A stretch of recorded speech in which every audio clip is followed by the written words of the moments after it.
बिहार में शिक्षकों के लिए लगातार शिक्षा विभाग की ओर से फरमान जारी किए जा रहे हैं। कल जो फरमान शिक्षा विभाग की ओर से जारी किया गया उससे एक नहीं, दो नहीं, बल्कि हजारों की संख्या में शिक्षकों को बड़ा झटका लगा। खान और ज्ञान की चल रही इस लड़ाई को लेकर के बहुत सारे शिक्षकों को अब नुकसान का भी सामना करना पड़ सकता है। हम ऐसा इसलिए कह रहे हैं क्योंकि कल जो खबर आई थी उसके हिसाब से जो सरकारी स्कूल के शिक्षक हैं वो निजी कोचिंग और ट्यूशन में नहीं पढ़ा सकते हैं। यानी कि अगर वो ऐसा करते हुए पकड़े जाते तो उनके ऊपर विधिवत कार्रवाई की जाएगी। अब इन सभी चीजों के बाद एक और जो फरमान है वो शिक्षकों के लिए सामने आया है, जहां पर शिक्षक अगर ये एग्जाम को पास नहीं करते हैं तो उन लोगों के ऊपर भी कार्रवाई की जाएगी और वो लोग शिक्षक बनने लायक नहीं रहेंगे। यानी कि आप शिक्षक नहीं बन सकते हैं अगर आपके पास डिग्री नहीं होगा। पूर्व में क्या होता था, कैसे जो शिक्षक हैं वो किस एग्जाम को देकर के शिक्षक बन जाते थे, लेकिन वर्तमान में जो नई नियम लागू होने वाली है उसको लेकर के खूब माहौल गरमाया हुआ है और ऐसे में शिक्षकों के ऊपर एक बार फिर से तलवार लटकता हुआ नजर आ रहे हैं। हम आपको विस्तार से ये पूरा जो मामला है वो बताते हैं कि आखिर शिक्षकों को लेकर के ये फरमान क्या जारी हुआ है। आपको बताएं तो बिहार में शिक्षकों को नौकरी बचाने के लिए सीटीईटी या फिर टीईटी पास करना बहुत ही जरूरी, यानी कि सीटेट और टीटेट पास करना बहुत जरूरी है। ऐसे नहीं करने पर उनकी नौकरी खत्म हो सकती है।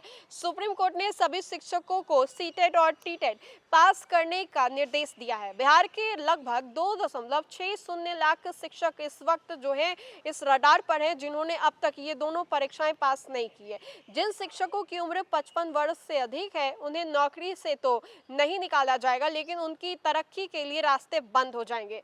ऐसे में बिहार में 60,000 शिक्षकों को ना तो प्रधान अध्यापक बनने का मौका मिलेगा और ना ही अनुभव का लाभ। उन्हें नौकरी बचाने के लिए मिली छूट उनके करियर की ग्रोथ की फ्रीज बंद कर देगी। अब ऐसे में 15 वर्ष पहले शिक्षकों के लिए टीईटी और सीटेट परीक्षा की वैधता अनिवार्य कर दी गई थी। 29 जुलाई 2011 को राष्ट्रीय अध्यापक शिक्षा परिषद ने स्पष्ट किया था कि सरकारी स्कूलों में कार्यरत शिक्षकों को टीईटी पास करना अनिवार्य है या शिक्षकों की न्यूनतम योग्यता है। इसके बाद विभिन्न राज्यों में टीईटी के साथ साथ सीटेट की परीक्षा शुरू की गई थी। टीईटी परीक्षा पास होने के बाद अभ्यर्थी केवल अपने स्कूल में ही नियुक्ति ले सकते हैं, जबकि आपको बताएं तो सीईटी परीक्षा पास होने के बाद वे देश के सभी सरकारी स्कूलों में नियुक्त हो सकते हैं।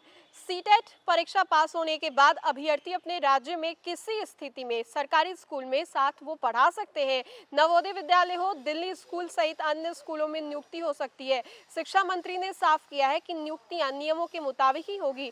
दूसरी तरफ बिहार राज्य प्राथमिक शिक्षक संघ के जो आनंद है मिश्रा, उन्होंने भी इसके बारे में कहा है और उनका साफ तौर पर कहना है शिक्षकों के पास खुद को साबित करने के लिए अब बहुत कम समय बचा है। सुप्रीम कोर्ट ने 31 अगस्त 2028 तक अल्टीमेटम दिया है। बिहार में अपनी टीईटी परीक्षा नहीं होने के कारण शिक्षकों की नौकरी भी जा सकती है और इसको लेकर के उन्होंने सख्त फरमान जारी कर दिया है। तो देखिए कि बिहार में शिक्षा विभाग के द्वारा एक के बाद एक शिक्षकों के लिए फरमान जारी किए जा रहे हैं और ऐसे में एक बार फिर से ये मामला जो है वो सामने आया। अब देखने वाली बात ये होगी कि इन सभी चीजों के बाद उन शिक्षकों का क्या होता है जो कि बिना किसी परीक्षा, बिना किसी योग्य परीक्षा के शिक्षक बन गए हैं। क्या उनके ऊपर भी गाज गिरेगी? आगे की क्या कुछ जानकारियां होती हैं हम आप तक जरूर साझा करेंगे, लेकिन फिलहाल के लिए खबर में इतना ही। खबरों का सिलसिला लगातार जारी रहेगा, तब तक के लिए आप देखते रहे न्यूज़ परेशान। बहुत बहुत शुक्रिया।